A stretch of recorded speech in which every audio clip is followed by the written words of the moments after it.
Number one, hide and seek. Let me start by saying, sounds super stupid to say, but this is real. I was visiting my sister and my two nieces and 4 and 5. They were 4 and 5 at the time, who loved playing hide and seek with me because I'm the only uncle that will put effort to play. We are on round 3 or 4. There's only so many places to hide. It's also my turn to search with which I got to hide too. I've done my countdown and begun to look. I went to the youngest niece's room. She has barely any belongings in there opposed to her sister. We'll get back to that. Her bed is across from her wardrobe, and I see the sliding door to the wardrobe is cracked open. She's not in the wardrobe. I turn around and see below me in my peripheral vision her hand under the bed slowly wave her palm facing down like she wanted me to know she was under the bed. I smiled and got down on the floor, but not only is nobody under the bed, there is no room under there. The bed has no border underneath it that went all the way around that you could only slide maybe just a hand underneath. She could have had lift up the whole bed and then climb under it if she were to hide under there.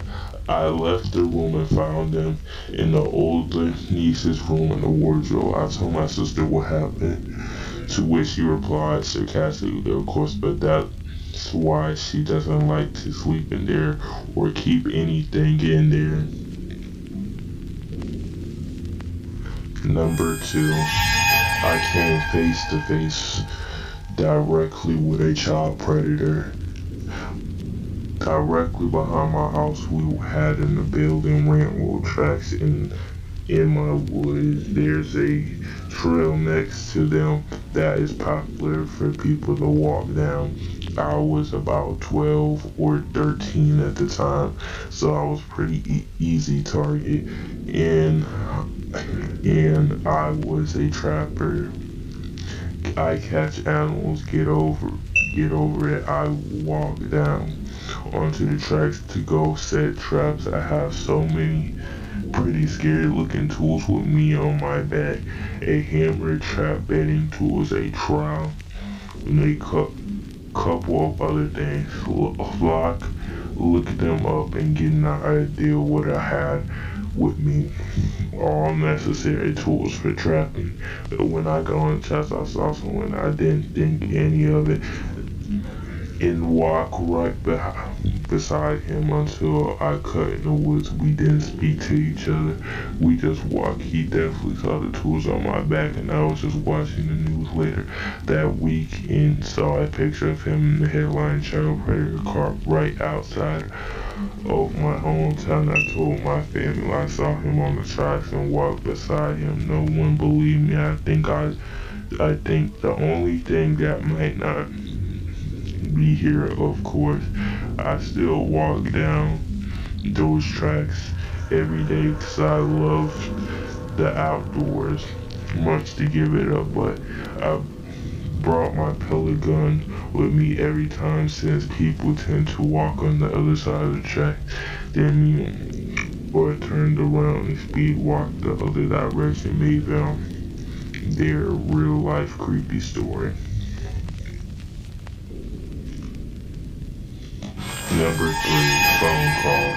This is a true story that happened to my mom about 2 or 3 months ago. I'm currently in the second semester of the first year in college. Though my school is out of state, all classes are remote, so I made the decision to stay home and live with my mom until the father noticed. When she received a call from one of her friends, for some reason my mom always put her conversations on speakerphone unless she has some sort of conversation that she doesn't want me to hear. My friend how she was doing, asked how she was doing after talking for so long. She called to return my mom's phone call. Only my mom was instant that she never called her, and the fact at the time that her friend allegedly received a call, my mom was busy at work. My mom initially figured out the entire thing was misunderstanding until the situation took a very disturbing turn. Not only did my mom's friend receive a phone call from her, but there was also a voicemail attached to the call. My mom was, of course, skeptical about this, so she had her friend send it to her, and into our horror, the person delivering the voicemail had the same exact voice as my mom. Hey Carol, this is just giving you a call. Call me back whenever you can. By our hearts drop. How could this been possible? By now, I should mention that the phone number that my mom's friend received the call did not belong to my mom. My mom was so spooked after hearing the cryptic voicemail that she decided to end the conversation with her friend to figure out what the hell was going on. My mom finally worked out enough courage to call the number that left her the voicemail. After several rings, the answering machine began. Hi, this is Jacob. I'm unable to get the phone right now. Our confusion grew. My mom doesn't know anyone named Jacob, and neither do I. I first heard the voicemail. My imaginative brain automatically figured that my mom had some sort of evil twin who was out to get her. Yes, it's ridiculous, but I'm also a huge fan of the movie Us. I finally put the pieces together to form a more realistic explanation. This is just a terrifying someone who most likely didn't. The man named Jacob has been able to listen in on my mom's conversations and take a recording of her voice. Yes, I know that hackers are coming, but from my understanding, most people get hacked from either displaying their information on certain websites or through social media. My mom has absolutely no digital footprint and refuses to put her information anywhere online as she's relatively paranoid woman when it comes to the internet. So how did this happen exactly? Most people probably won't find this experience as creepy as I did, but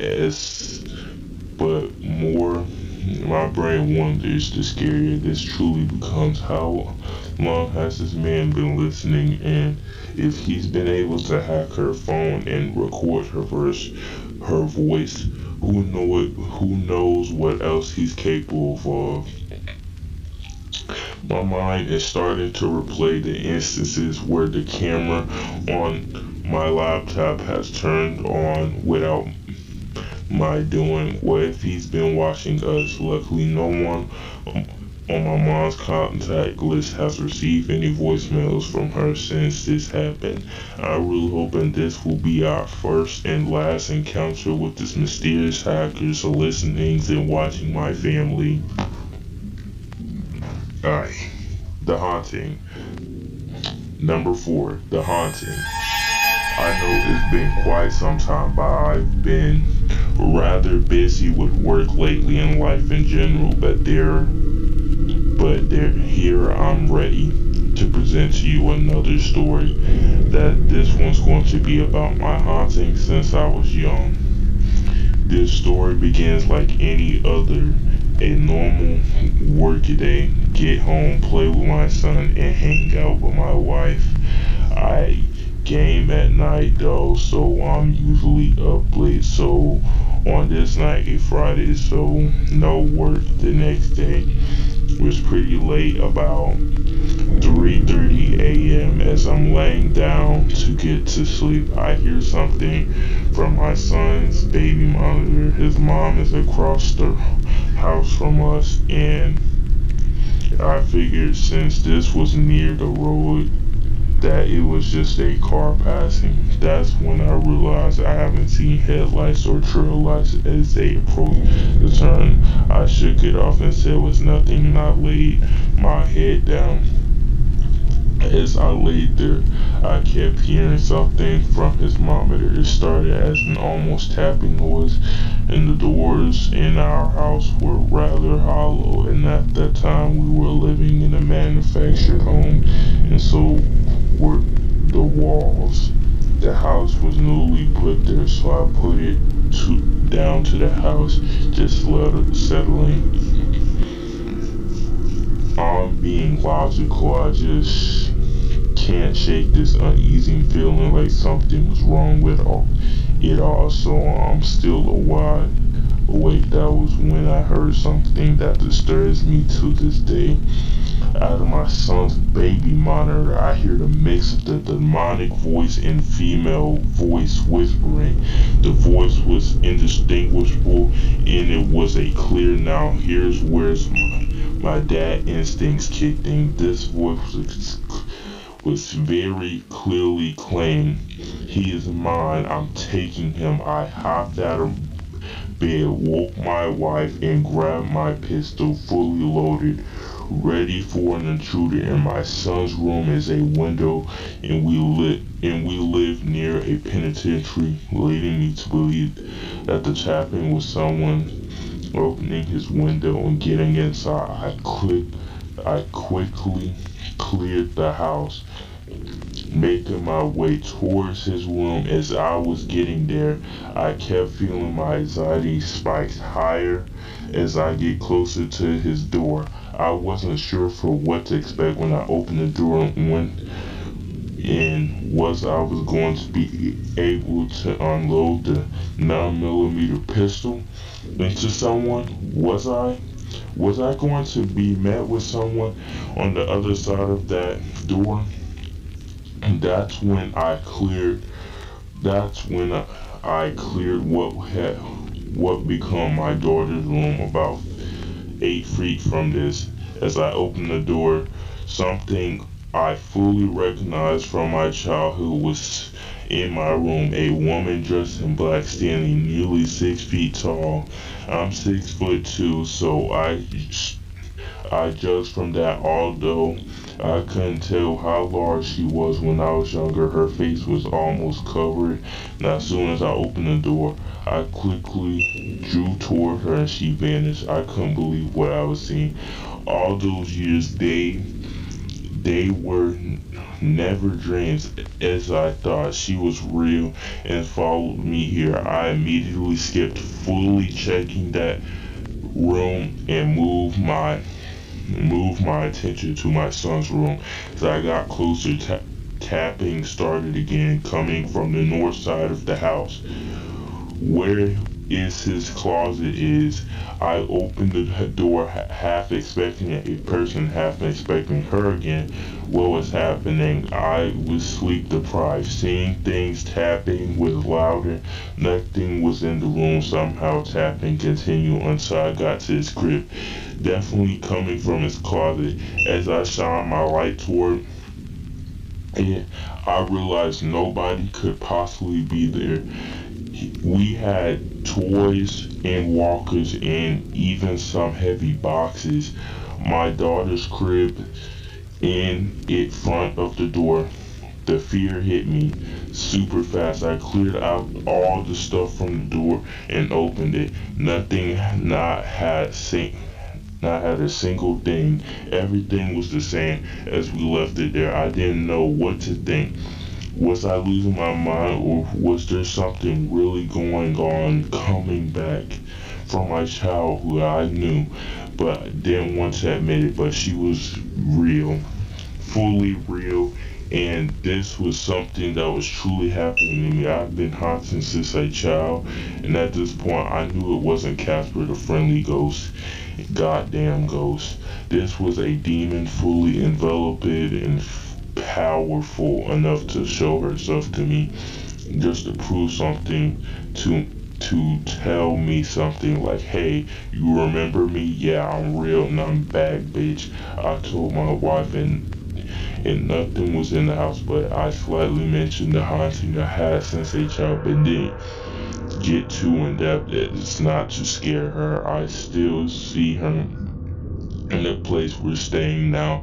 I be playing games, relaxing, see her walk through the basement, but I ignore it as it can't have power if I don't give it power. So here I am finally typing this out, wondering what I'm talking to her will bring. Hopefully nothing. Let me know if you want to hear about my child or just what I should talk about next time. I have non-paranormal stories as well. 24 years of my life have dealt with the same shit cards, so tell me what you want to hear next. Credit to the nervous underscore gamer.